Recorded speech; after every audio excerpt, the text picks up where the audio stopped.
तो चलिए आइए आज के इस 9th क्लास के बैच में आपका स्वागत है और देखने का प्रयास करेंगे।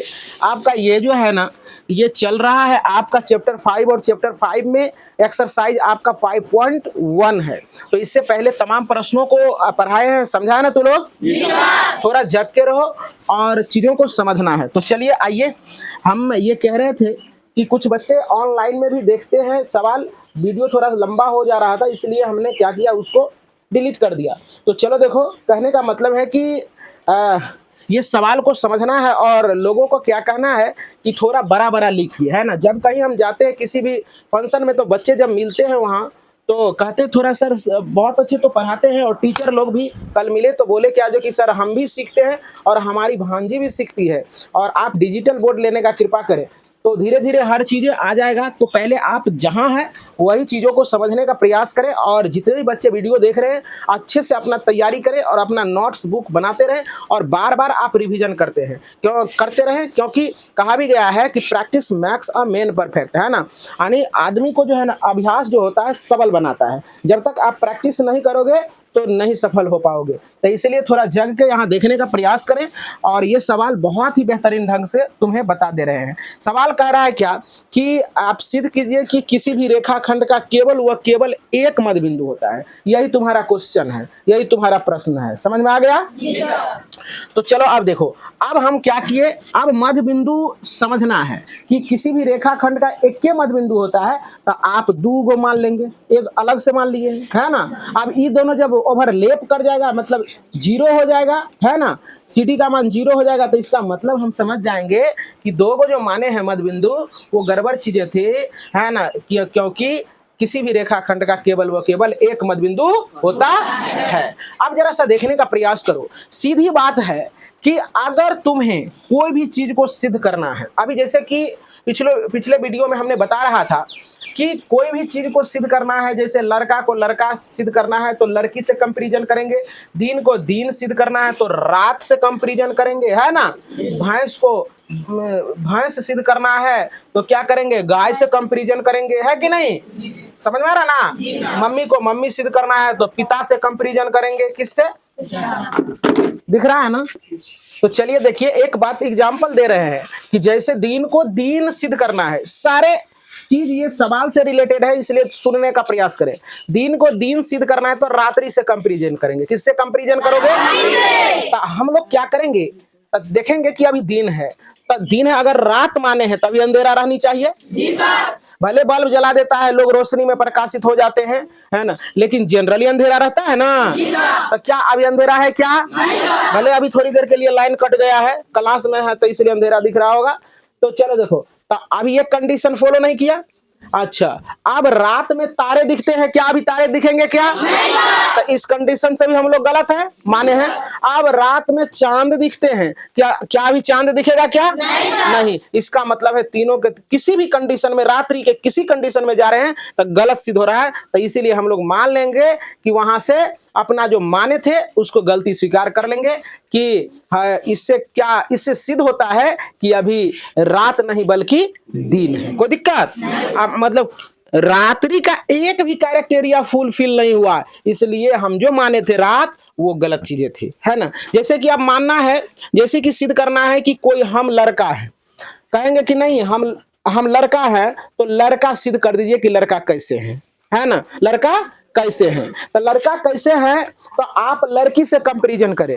लड़की को लंबे लंबे प्रायः बाल होती है, लड़के को होता है क्या? भले काट को डांसर रहता है तो वो रखता है, लेकिन जनरली तो सब नहीं रखते हैं क्या? रखते हैं क्या? नहीं रखते हैं। तो लड़के को लंबे लंबे बाल नहीं होते, लड़की से एगो भिन्न हो गया।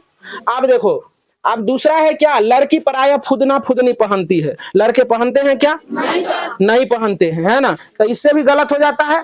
और लड़कियों का शारीरिक स्ट्रक्चर अलग होता है, लड़कों का शारीरिक स्ट्रक्चर लड़की के शारीरिक स्ट्रक्चर से नहीं मिलता है। तो इसका मतलब है सभी जगह हम लड़की के तरह नहीं हो रहे हैं, इसलिए हम अपना गलती स्वीकार करेंगे कि हम क्या कहते हैं, हम जो माने थे कि जो कि लड़की है वो लड़की नहीं बल्कि हम क्या है, एक लड़का है। कोई दिक्कत? तो चलो उसी प्रकार से इसको सिद्ध करना है। देखो जैसे कि ए बी का कह रहा है कि मध्य बिंदु केवल एक होता है, तो हम मान लिए कि जबरदस्ती 2 होता है। तो 2 को मध्य बिंदु दिख रहा है ना, मध्य बिंदु एगो होता है, ये होबे करता है, जानबे करते हैं, लेकिन यहाँ हम अगला मध्य बिंदु डी मान लिए है ना। अब देखते हैं कि डी ये सही है कि गलत है। तो अब चलो देखो बच्चे क्या करोगे, लिखेगा जब, क्या लिखोगे, जब ए बी का मध्य बिंदु, ए बी का मध्य बिंदु, मध्य बिंदु क्या है, डी हो, जब ए बी का मध्य बिंदु डी होगा बच्चे, ये तो इसको भूल जाना थोड़ा देर के लिए, थोड़ा देर के लिए भूल जाओ।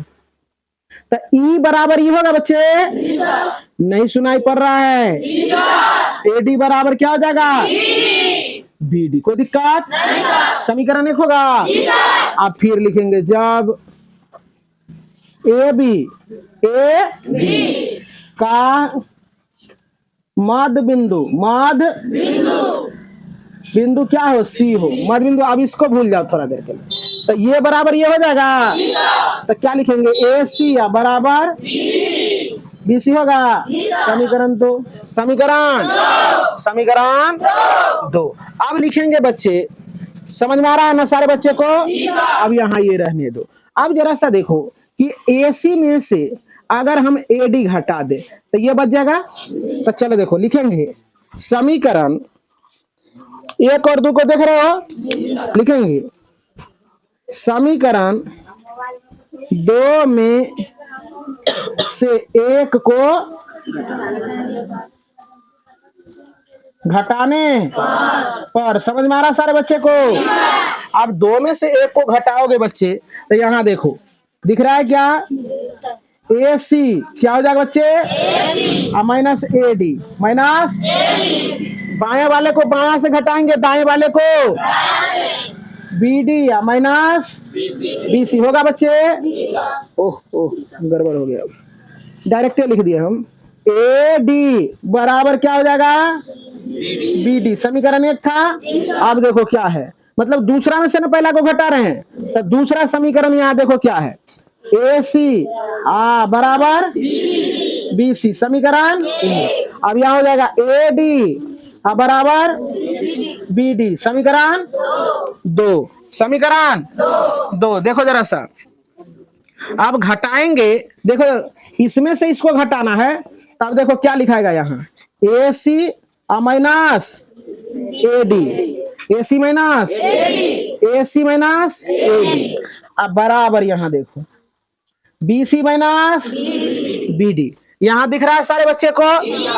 अब देखो बच्चे यहाँ ए सी में से, देखो यहाँ ए सी, तो यहाँ तक का डिस्टेंस है ना, ए सी में से तू ए डी घटा रहे हो, ए डी घटा रहे हो, इतना घटा रहे हो, तो यही बचेगा। तो क्या बचेगा, डी सी, क्या बचेगा, डी सी। अब देखो बी सी क्या बचा, B C minus B D. तब बी सी छोटा में से बड़ा घट रहा है, छोटा में से बड़ा, तो तू लोग इसको चेंज, माइनस कॉमन ले लो, माइनस कॉमन ले लिया, तो यहाँ हो जाएगा बी डी माइनस क्या हो जाएगा, यहाँ बी सी हो जाएगा बच्चे, होगा रे।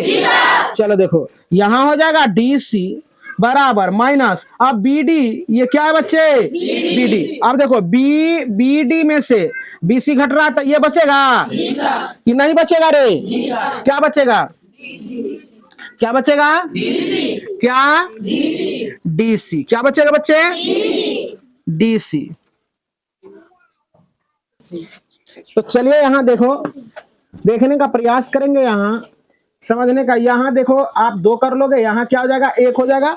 अब देखो यहाँ बच्चे क्या हो जाएगा, तो अब बीडी में से क्या घट रहा है, देखो जरा सा, बीडी यहाँ तक का डिस्टेंस है ना, इसमें से बीसी घट रहा है, इसका मतलब डीसी बच रहा है, तो यहाँ लिख देंगे बच्चे डीसी। कोई दिक्कत क्या, डीसी लिख दिए। और डीसी लिखने के बाद अब तुम्हारा क्या हो रहा है, यहाँ देखेंगे डीसी बराबर माइनस डीसी हो जाएगा। अब डीसी ई आएगा इधर, तो क्या हो जाएगा, प्लस डीसी बराबर 0 हो जाएगा बच्चे। अब देखो डीसी डीसी 2DC हो जाएगा, बराबर 0 हो जाएगा, तो डीसी बराबर क्या हो जाएगा, 0/2, 0/2। तो डीसी का मान क्या हो जाएगा, 0 हो गया। अब देखो डीसी का मान अब समझने वाला है, यहां समझने वाली बात है कि डीसी का मान 0 हो गया, डीसी का मान 0। इसका मतलब है कि डीसी का मान 0, इसका मतलब ये दोनों सटले है, यही है ना, है मतलब दोनों ओवरलैप कर गया, तब ना डीसी का मान 0 हो गया। मतलब हम तो अलग अलग माने थे, लेकिन यहाँ डीसी का मान 0 हो गया, इसका मतलब ये दोनों के बीच में दूरी नहीं है, दूरी खत्म है, दूरी खत्म है, दूरी क्या है, खत्म है। लिखेंगे अतः, अतः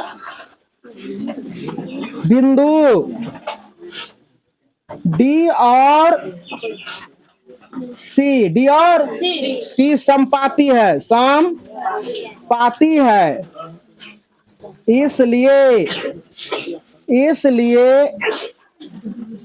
किसी रेखाखंड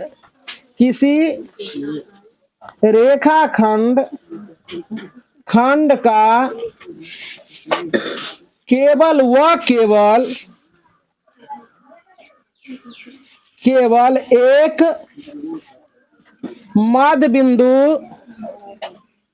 मध्य बिंदु होता है। तो उम्मीद करते हैं कि सारे बच्चे को समझ में आया होगा। तो चलिए आइए, ज्यादा नीचे है, इसको ऊपर करने का कोशिश करें। चलो इस सवाल को थोड़ा सा मैं रिवाइज करा देता हूँ, साफ सुथरा कर दे रहा हूँ। देखो कह रहा है क्या, कहा था क्या, सवाल था कि किसी भी रेखाखंड का केवल एक मध्य बिंदु होता है। तो एक मध्य बिंदु होता है, तो हमने क्या किया, अलग से मध्य बिंदु डी हमने मान लिया है ना। तो आप देखो जरा सा, जब मध्य बिंदु डी था तो ये इतना बराबर इतना हो जाएगा, इसी चीज को यहाँ हमने लिख दिया है। इसके बाद जब मध्य बिंदु हम लोग सी मानेंगे, क्या मानेंगे, सी, तो देखो जरा सा, इतना बराबर क्या हो जाएगा, इतना, यही चीजों को हमने क्या किया है, लिख दिया है। इसके बाद हमने क्या किया है, ये दो में से फर्स्ट को घटाया है, दो में से फर्स्ट को घटाया है। तो जरा सा देखो, ये माइनस ये हो जाएगा, तो यहाँ लिखा है ये माइनस ये हो जाएगा, यहाँ से हमने माइनस कॉमन ले लिया है, तो यहाँ क्या हो जाएगा आपका, ये दोनों का अंतर ये होगा, ये दोनों का अंतर ये हो जाएगा। इसके बाद डीसी डीसी बराबर हो गया, और डीसी डीसी जब बराबर हो गया तो ये डीसी को इधर लाए तो 2DC हो गया बराबर 0 हो गया, डीसी का मान 0 हो गया, डीसी का मान 0 हो गया। इसका मतलब ये दोनों क्या हो गया, एक दूसरे पर चढ़ गया, एक दूसरे पर चढ़ गया, मतलब एगो बन गया, क्या बन गया, एगो बन गया। तो इससे साबित हो जाता है कि किसी भी रेखाखंड का केवल एक मध्य बिंदु होता है। अब देखो अगले सवाल में चलते हम लोग, अगले सवाल समझने का प्रयास। तो आइए प्रश्न संख्या 6 कर लेते हैं। यह भी सवाल काफी आसान है और तुम्हारे एग्जाम के दृष्टिकोण से ये काफी इंपॉर्टेंट है। चलो देखो, देखने का प्रयास करोगे टकटकी लगा के। कह रहा है कि दिया है क्या है, AC। देखो बच्चे, AC बराबर क्या है, BD, यानी BD मतलब AC जो है ना, ये BD के बराबर है। AC जो है BD के, AC जो है BD के, AC किसके बराबर है, BD के। ध्यान से जग के बैठो, पूरा टाइट होके बैठो तो क्लास में, और मार करके नोट पर रखो ध्यान को। तो चलो देखो बच्चे ध्यान से देखेंगे, चूंकि क्या दिया है, AC और बराबर क्या है बच्चे, BD। तो AC को देखो हम लोग क्या लिख सकते हैं, AC तो यहाँ तक है ना, AC में क्या टुकड़ा है, एगो दूगो टुकड़ा मिलकर बना है, तो क्या लिखेगा यहाँ, AB plus AC plus BC, BC होगा, ये टुकड़ा हो जाएगा। अब देखो BD में दो गो टुकड़ा है, क्या है, BC प्लस CD होगा बच्चे। अब देखो दोनों में दिख रहा है क्या, BC कट जाएगा, बचा क्या, AB बराबर CD। देखो यही ना सिद्ध करने के लिए कहा गया था, हो गया कहानी खत्म। चलिए आइए इस चैप्टर का, इस एक्सरसाइज का आपका लास्ट सवाल है, और थोड़ा बढ़िया से बैठने का प्रयास करें, ये क्लास है ना, समझ में आ रहा ना। हाँ तो चलो देखो, तो कह रहा है क्या कहा था प्रश्न, यूक्लिड की अभिग्रहितों की सूची में दी हो, यूक्लिड की अभिग्रहित, यूक्लिड की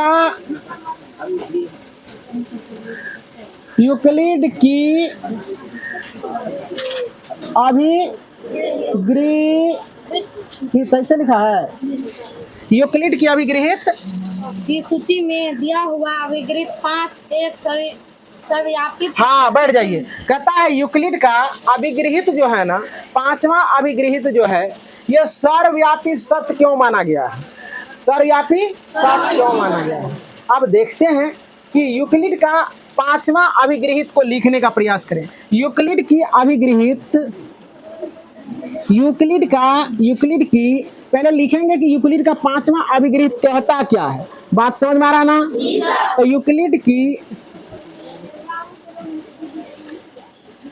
पांचवी अभिगृहित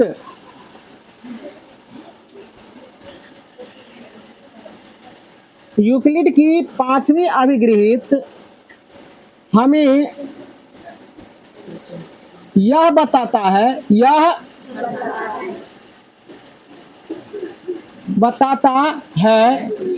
कि पूर्ण अपने भाग से बड़ा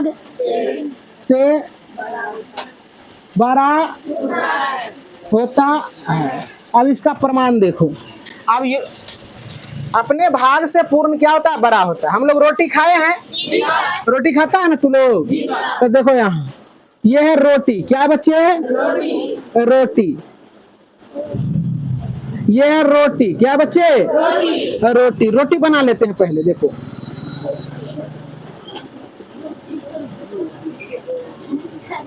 ये क्या बच्चे? रोटी। रोटी को क्या करते हैं? ऐसे करके तोड़ के खाते हैं। ऐसे करके ना खाते हैं? खाते हैं ना? और जब तोड़ के खाते हैं तो ये रोटी बनेगा। देखो कैसा। इसको जब हम तोड़ के खाएंगे, तोड़ के जब इसको हम खाएंगे बच्चे, ऐसा तोड़े तो यहाँ से ऐसा भाग टूट जाएगा। टूटेगा कि नहीं? ऐसा टूटा। देखो रोटी को तोड़ लिए हैं, तो रोटी को जब तोड़े हैं तो देखो ये वाला जो है ना, ये वाला भाग जो है, इससे ये बहुत बड़ा है ना? है बड़ा कि नहीं? बड़ा है, दिख रहा है। ऐसे करके जो तोड़ेंगे तो ये जो हाथ में जो डालेंगे मुहवा में तो ये छोटा रहता है, और ये हाथ में जो रहेगा बड़ा रोटी बचल रहे, या चाहे थाली में बड़ा रोटी रहेगा ना बचल ना। तो मतलब कि सही बात है, पूर्ण अपने भाग से क्या है? बड़ा है ना? है बड़ा ना? या चाहे तू लोग देखो, हम दूसरा रोटी बनाते हैं। देखो रोटी, ये काला रोटी, ये क्या बच्ची है? काला रोटी।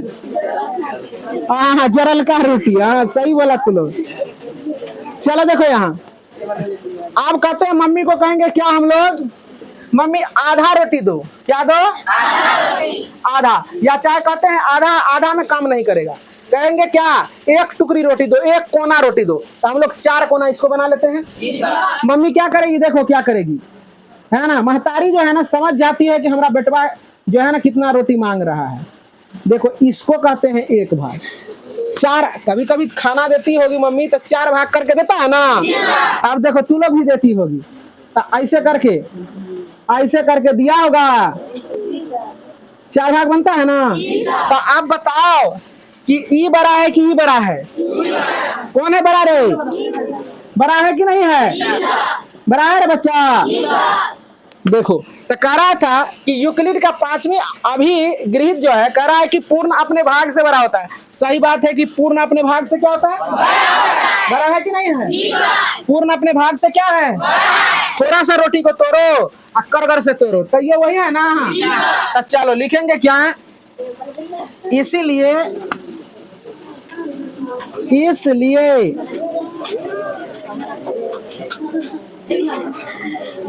पांचवी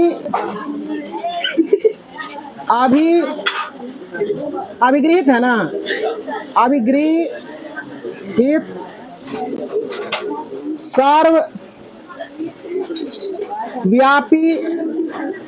सत्य है जो, अब सुनो, अब यहाँ भारत देश में एक कोना रोटी खाया तो ये बड़ा हुआ। क्या अमेरिका में ये गलत बात होगा? क्या अमेरिका में ये बड़ा हो जाएगा? तेरा टोला में ही बड़ा होता होगा कि सबके टोला में यही बात होगा ना रे। इसीलिए क्या है? सर्वव्यापी सत्य है, मतलब सभी जगह यह काम करता है, सभी जगह यह काम करता है। इसीलिए लिखेंगे, इसलिए यह पांचवी अभिगृहित सर्वव्यापी सत्य है जो सभी जगहों पर, विश्व के सभी जगहों पर, जो विश्व के सभी जगहों पर लागू होता है, लागू होता है। धन्यवाद। समझ में आया होगा ये, और इसी के साथ आपका ये एक्सरसाइज भी हुआ फिनिश। कुत्ता ने